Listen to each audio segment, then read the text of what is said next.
The existence of God should not be necessary to defend your moral beliefs. One of the frustrating things that I hear a lot of Christians say is that if God didn't exist, then morals wouldn't exist. Or if God didn't exist, there would be no reason to be moral.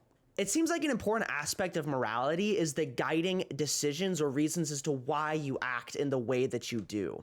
So if it was proven to you in a way that you would believe that God doesn't exist or that God isn't real, your morality shouldn't change. I mean, imagine what that means. If it was proven to you that God isn't real and then you start changing everything that you were doing, you'd begin to question if you were even moral in the first place. Like, why would you even be doing the things that you were doing or making the decisions that you are doing if it necessitated that God existed to enforce it? To me, that seems more like you're doing things or that you're being moral to avoid the punishment, maybe the punishment of hell, or to seek heaven, which seems immoral to me.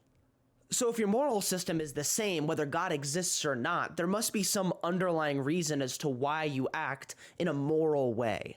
It might be the case that God created the world and therefore all of the things that come around it. So in a roundabout way, God created the morals that we have today because he created the world. But that's a slightly different argument because whether or not God exists, you're still admitting that the morals would be the same, whether he's there or not.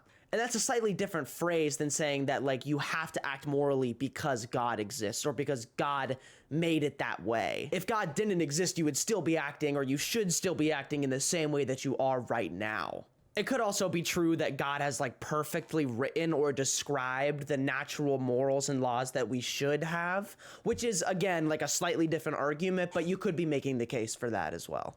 Which is a sentiment you might actually catch me agreeing with, because I do like the way that God prescribes the rules that maybe we should live by, but it's a different argument than you should follow them because he says so. And so I would just encourage everybody who's trying to make like a moral system or trying to defend their moral beliefs to think, why do I act the way I do? And then allow that to actually influence the way that you act. And that, in short, is why